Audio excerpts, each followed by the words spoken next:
Okay, so humanata sa multiple sclerosis, humanata sa myasthenia gravis, karon naman para makumpleto ang imong MS, GBS, MG, atong i-discuss ang imong Guillain-Barré syndrome or your GBS. Okay, so sa may nahitabo diha sa imong GBS or your Guillain-Barré syndrome. Okay, so your Guillain-Barré syndrome, it is an acute autoimmune attack to the myelin sheath of PNS nerve, no? So sa nahitabo diha, no, again, ang imong own nga antibody gi-attack niya ang imong myelin sheath dito sa imong PNS nerve. So, siya pasabot sa PNS nerve, no? Peripheral nervous system. Okay? Sir, mura day siya og multiple sclerosis. Sir, kay gi-attack ang myelin sheath. Yes, no? Mura siya og multiple sclerosis. Pero ang kalahian lang niya sa multiple sclerosis, ang gi-attack ato nga myelin sheath is katong naa sa imong CNS nerve or the central nervous system, no? Mootong ang iyahang, kung ma-recall ninyo, ang iyahang effect is tibuok lawas, di ba? Kay nga naman, no? Brain man ang apektuhan. And remember, the brain controls everything, no?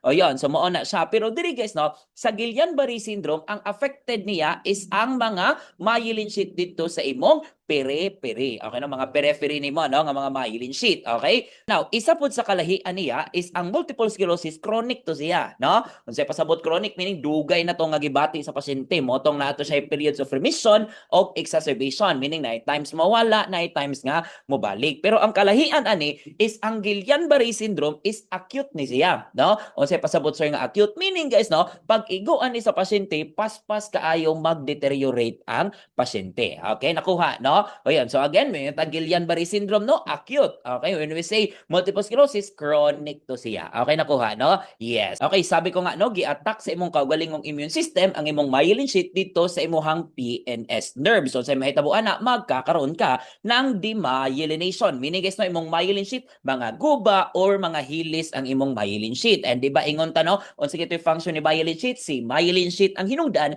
nganong paspas ang transmission sa impulse. Okay, so sa may mahitabuan na kay na damage man ang myelin sheath, magkakaroon ka ng delayed impulse transmission, no? So dugay kaayo mo abot ang communication from your brain towards your other body organs, no? And vice versa. Okay, now, ang common triggers aning atong Guillain-Barré syndrome is ang pasyente na exposed sa respiratory infection or naa ba siya history of GI infection, specifically your Campylobacter jejuni organism. Okay, so paano ba to tinatanong sa board exam, no? Maingon na dito nga ang pasyente few weeks ago na exposed or na history sa respi infection or GI infection, then after pila ka weeks, no, nagdevelop og weakness. Okay, so that is a classic Guillain-Barré syndrome. Okay, kay nga naman, ani maguna guys, kung naman gutay infection, labi na kining Campylobacter jejuni, ang atong immune system mag-create na siya og antibody specific anang Campylobacter jejuni. Okay, so mag-create siya antibody specific ana, then over the time ma-okay ka. Pero guys, no, yes na okay na ka, but ang imong immune system is active pa kayo. Karon, tungod kay active pa man kaayo ang immune system, pwede niya atakon ang myelin sheath dito sa imong PNS. Okay, now sir, nga naman sir, nga pwede man niya atakon sir ang myelin sheath dito sa PNS. Kay nga naman, ang Campylobacter o ang atong myelin sheath dito sa PNS pare-pareho og itsura.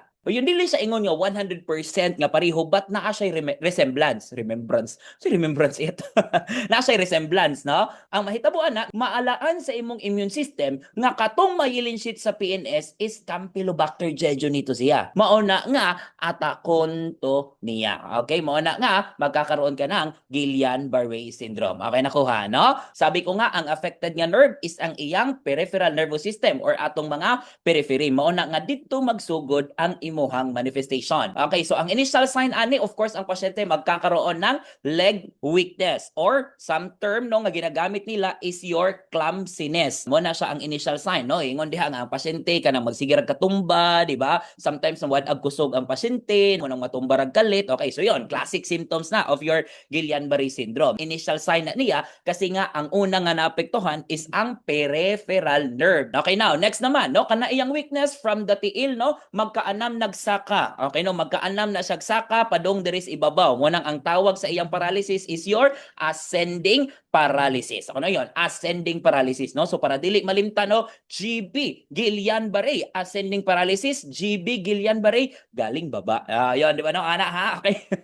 Okay, no, galing baba, meaning gikan ubos guys, no, ang iyahang weakness, okay, no, or iyahang paralysis. Kaya ang term diri is your ascending paralysis, no? GB Guillain-Barré, GB galing baba. Okay? Ana ha, para di malimtan. Okay? O yun. The next naman, magkakaroon din yan ng numbness and spasticity. Okay, no? Mag-numb ang mga muscle or magka-spasm, no? Kasi nga, dili na sila maka-communicate og tarong. Kasi nga, na-delay na ang transmission sa impulse. Okay, now, next naman, no? Magkakaroon ng hyporeflexia. Meaning, no? Mga wala ang mga reflexes, no? Labi na ka na itong gitawag nga deep tendon reflex, no? Mawala na siya kay nga naman, no? Nagdemyelinate lagi ang myelin sheath sa peripheral nerve, no? So di na maka-communicate og tarong padulong dito sa imong brain mo na nga mawala ang mga reflexes, labi na ang kanang deep tendon reflex, or pwede nga di siya mawala but mohinay lang ang iyang deep tendon reflex. Okay, now, next naman, pwede po na, no, magkakaroon ng bowel and bladder disturbances, no? So, mo na nga kanang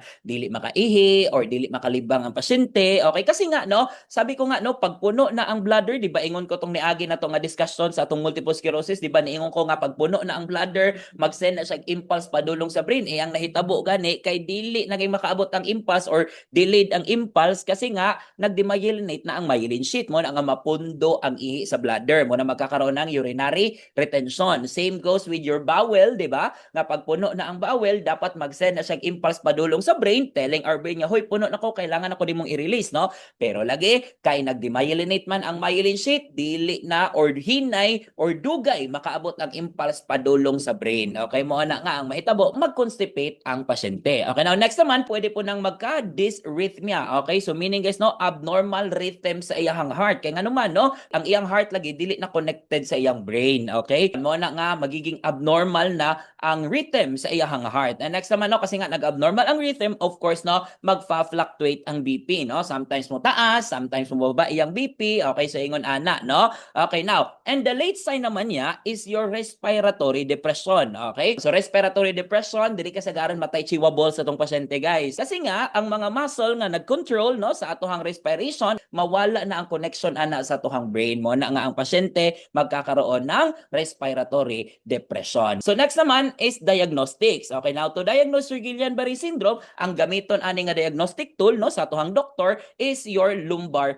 puncture. So sa may buhaton diya sa lumbar puncture, tusukon ang imuhang spine, then magkuha og sample ang doktor. Magkuha siya sample sa imuhang cerebrospinal fluid, di ba? Karon, unsa may makita diha sir sa imuhang cerebrospinal fluid? Pagdala na sa laboratory, ang makita ana is your albuminocytologic dissociation. Okay, now sir, ay sa survey, pasabtad ko sir, unsay pasabot anang albuminocytologic dissociation. Sige, ato nang tunga-tungaon, no? Di ba pag maingon tag albumin, di ba protein ba na siya? Maingon tag cytologic, pasabot ana cell. So maingon tag albuminocytologic, protein and cell. Maingon tag dissociation, meaning wala sila nagkasinabot. Parang ganyan, okay, no? Ang mugawas ana sa test, guys, no, is taas ang protein, baba ang WBC. Ay sa sir ha sir, ay sa sir, naglibog ko sir, no? Pasabta ko sir. Okay, yon, pasabton ta ka, no? Nganong taas man ang protein sir atong CSF nga sample? Because guys, no, kasi nga damage ang imong myelin sheath mo nang ang mga protein sa blood vessel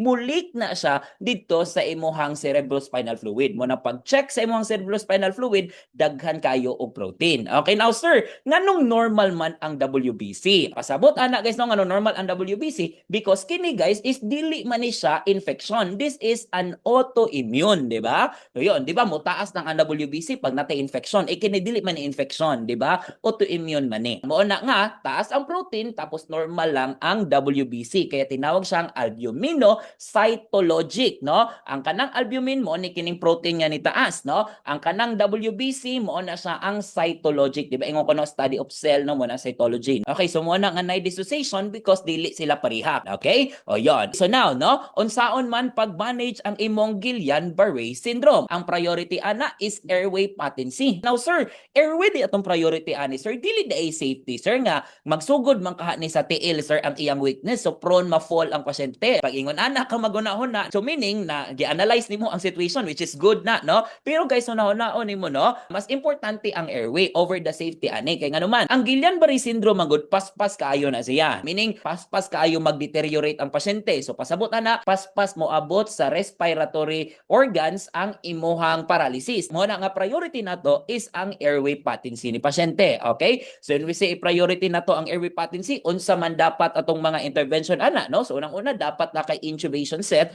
at bedside. Kay para kung kailangan i-intubate ang pasyente kasi nga nag-respiratory arrest ang pasyente, di nakakailangan mo adto pa bisag asa para mangita o gamit. So dapat naka-ready na siya sa bedside. The next naman, dapat naka-mechanical ventilator nga naka-standby kay para pag ma-intubate na ang pasyente, pwede din ma-attach dayon ang pasyente sa mechanical ventilator. Okay? The next naman, safety management. Sabi ko nga, na-weakness ang pasyente, so risk ni siya for fall mo na nga assistive devices ta, no? Atong mga walker, atong mga cane, aron dili matumba ang pasyente kung mulakaw siya. And next naman, prevent aspiration. Okay, kaya nga naman, no? Na possibility guys, no, nga pag moabot na diri sa taas ang weakness, ang pasyente at risk na siya nga ma-aspirate. Kasi nga ang iyang mga muscle diri sa pagtulon dili na niya makontrol. Mao na nga prevent aspiration. So saan man to pag-prevent og aspiration mo na nga pag ato siyang i-feeding dapat naka Fowler's position, di ba ingon ana, kay para dili siya ma-aspirate. Okay, now next naman, sabi ko nga no, na ni mga bowel and bladder disturbances, so therefore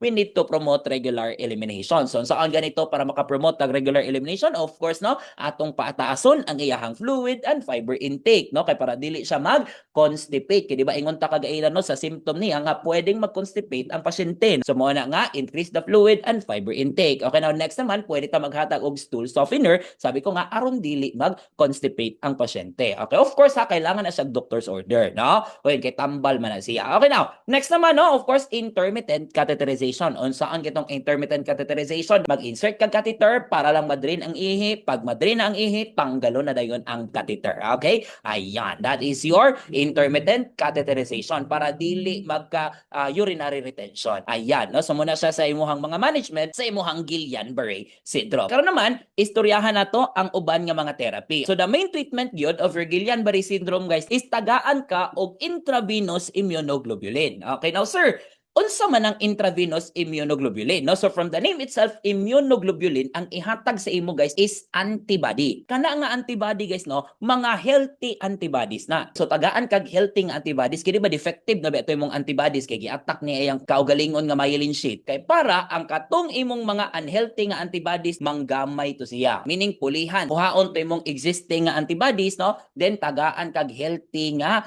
antibodies. Kay aron mo reduce ang harmful nga immune attack. Kay healthy naman nga antibodies ang nag-circulate sa imuhang body. The next naman naatay plasmapheresis. No mo na ko ingon nga kuhaon tong mga antibodies nimo nga daan. Okay? Kay mga defective naman to, no? So diri sa plasmapheresis tanggalan ka og plasma. Unsa nang plasma? That's the liquid portion of the blood wherein naa diha ang imong mga antibodies, no? So ang mahitabo, mag-plasmapheresis, tanggalan kag plasma, dili man hinuon tanan plasma ang kuhaon, naalay specific nga ml sa plasma nga kuhaon. Kay para inigtanggal sa plasma, ma-reduce na pod ang imong mga antibodies. And pulihan ka aning atong intravenous nga immunoglobulin which is healthy nga immunoglobulin aron dili na magsigi og attack. The next naman pwede po ta maghatag og dantrolene sodium, no? Okay, so dantrolene sodium, it is a relaxant kay ang pasyente naaman siya episodes of muscle spasm. Okay? O yon, and mo na siya ang mga tambal sa imuhang Guillain-Barré syndrome.